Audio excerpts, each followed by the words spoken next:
Hello, dear students and colleagues. As you are becoming English language teachers shortly, let me introduce myself. My name is Douglas Santos, and I have the fortune to be an English language teacher in the Department of Foreign Languages at Universidad Nacional Autónoma de Honduras. I've been asked for sharing with you briefly what I've experienced prior to be where I am now. I am from a very small village in Olancho. I did my elementary and secondary studies in my hometown. I attended public schools. Please note that I never attended a bilingual school in my life. My father passed away, unfortunately, when I was 15 years old. As you can imagine, guys, it was a very depressive and frustrating event in my life, as he represented everything in my family. After finishing my high school, I have to start working in a private enterprise in Catacamas.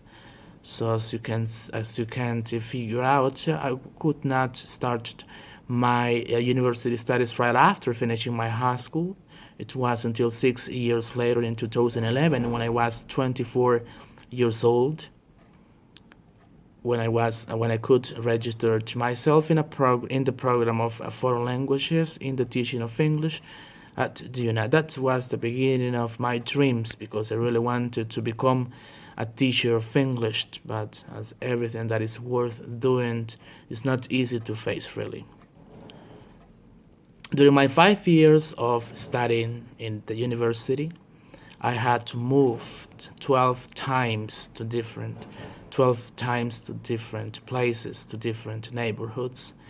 I did it not because I wanted. I did it because it was necessary to do it.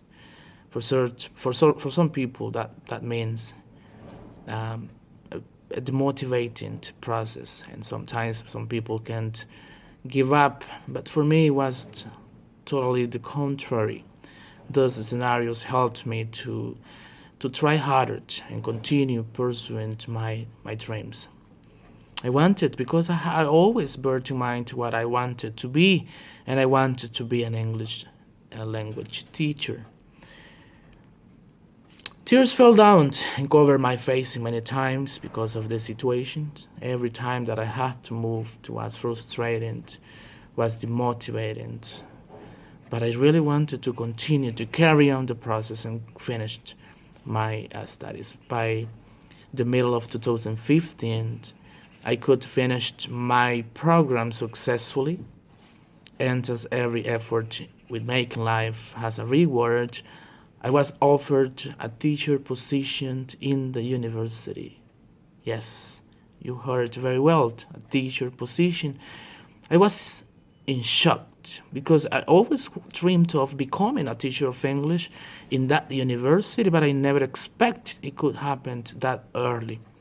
I accepted the proposal and started working immediately.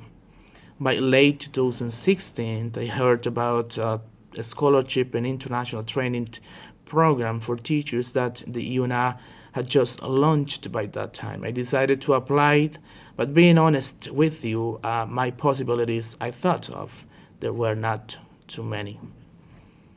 By early 2017, I was informed that my scholarship application had been granted.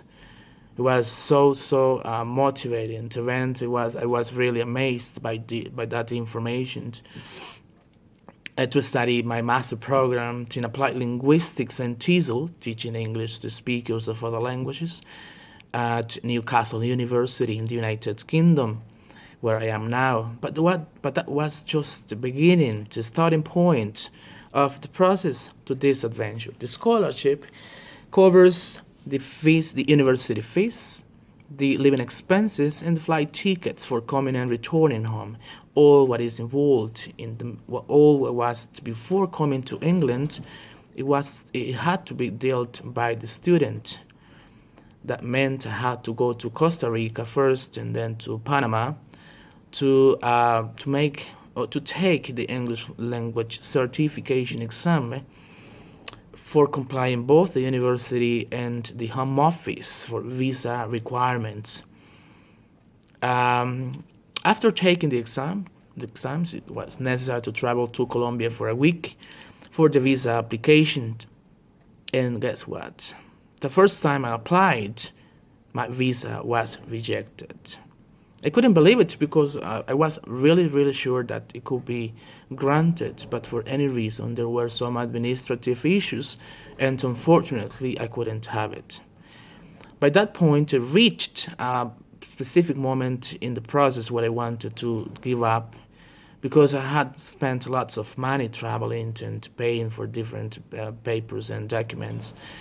So, but I decided then to apply for one more time. I asked my family, friends, acquaintances, people, everybody for help to continue carrying out in the process. I applied one more time for my visa in Panama. I had to travel one more time to Panama and applied for there.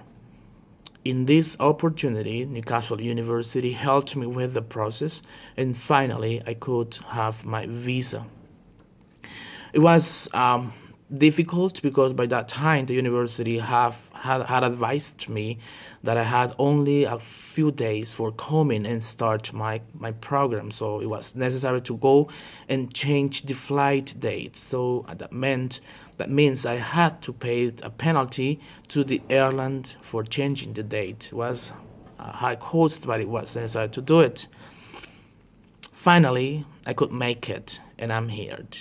I've been learning a lot. It's been fantastic being here. I'm learning from the academic, not only from the academic aspects, but also from the cultural settings and backgrounds, as I have lecturers and students and classmates, sorry, from all over the world. It's so fantastic. It's amazing. Being in the UK, it's a dream. It's a dream for me, as it can be a dream for anybody.